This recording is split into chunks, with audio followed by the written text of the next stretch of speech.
Cheers, duelists. What is good, legends? This is Sly Boogie. Same meta, different wins. Not gonna lie, I've been taking a relaxed approach the last month as we continue our coverage on ESL, the most dead game thousands of people play daily to have fun and rank up in the leaderboards.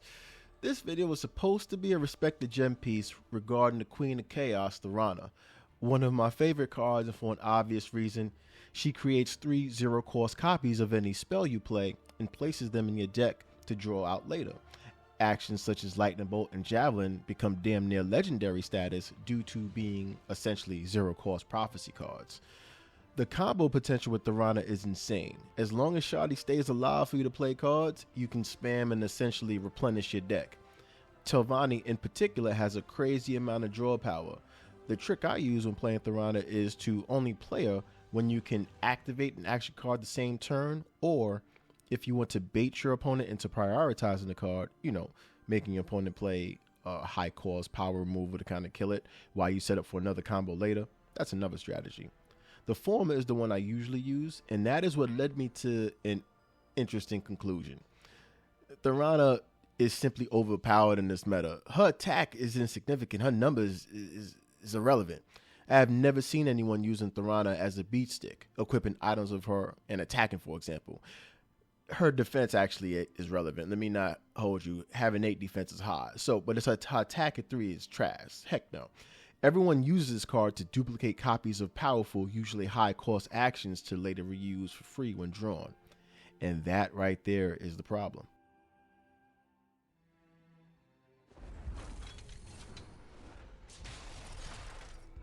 When I started doing the 2 OP series, I wanted to highlight cards and or combos that are powerful enough to not only KO in that play, but damage it to the point where your opponent is more than likely to concede just due to the state of play afterwards.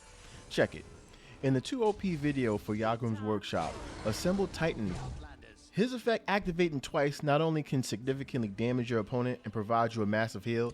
No shade. In the years playing this game, I have never seen anyone activate the 2 effects on the left side, so we just gonna act like it's not there.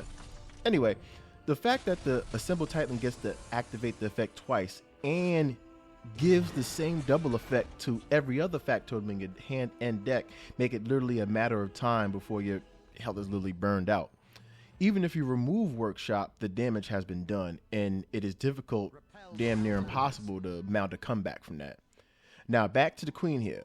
Her effect is nothing like Workshop or even Assembled Titan, correct.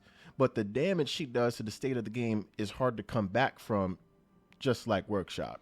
She is part of the intelligence attribute, so she is limited to being included in those builds, but the action cards that you can play with her are unlimited.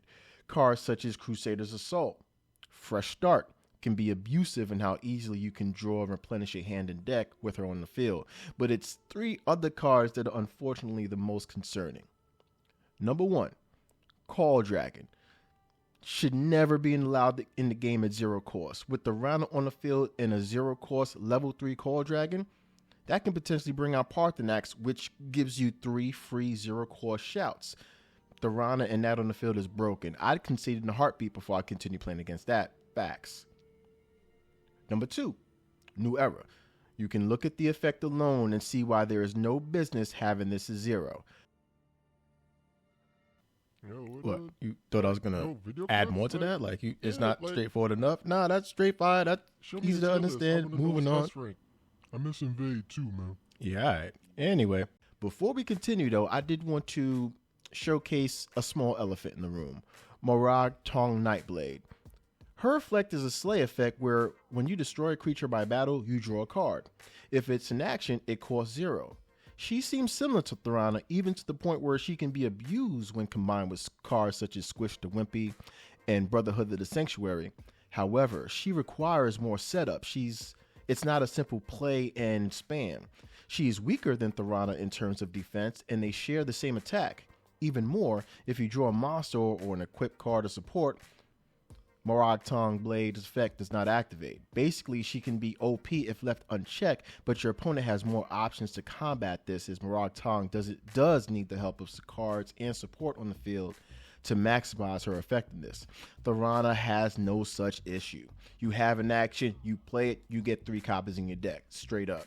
Drawing a 0-cost New Era is absurd, especially because you can have 2 more copies floating in your deck anyway.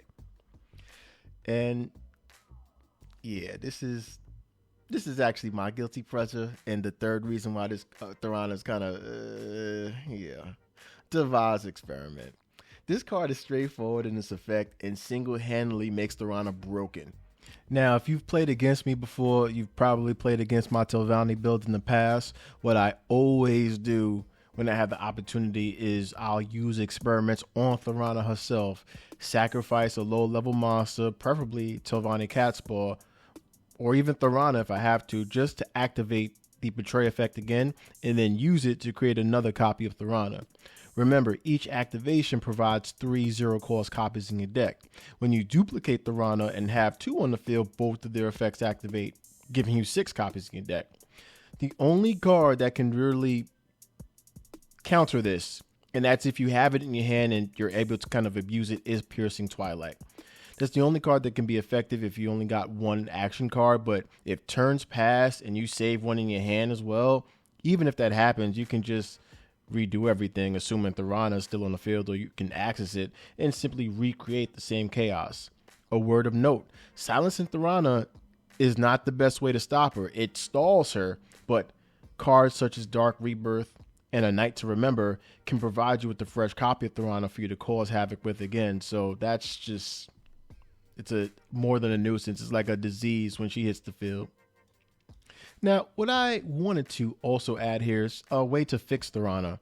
Her attack and defense aren't the problem. She is unique, so I think it's appropriate that she not be one-shot by cards such as Execute or Spirit Knife. 3 attack and 8 defense is tanky at 5 cores, so it's not like she's worthless or wimpy on the field. What's overpowering is her effect and the multiple copies she creates. One easy fix for me is to simply limit the copies she creates from 3 to 1, maybe 2 depending, but I say that so it won't be so overwhelming when your opponent goes off with that. That would balance her better so you're not able to just spam so much. Increasing her cost would not be the solution, as if she was 6, 7 cost or even higher, it would simply just not make sense to play her unless in a singleton build where you can pretty much bring her out for free with Siege of Strauss Mackay. She's not the easiest to play at 5 cores. I feel like it's just balanced at that cost. It's just that when she gets going, it's barely anything that can stop it apart from pure removal, as I said, from Piercing Twilight. So I respect the gem. She is not to be trifled with, but yeah, she may be a bit too OP. Those are my thoughts. How do you feel about Therana? Let me know your thoughts in the comment section below. The next ESL vid I create will be a new build that I'm really excited about. It is just as, if not faster, than my Khajiit Ruins build that I did. Link in the description for that. That build will be all new on the channel, so definitely excited for you to see that. If you guys have any decks that you'd like to see, except Invade, let me know in the comments below. But other than that, appreciate you tuning in. Cheers.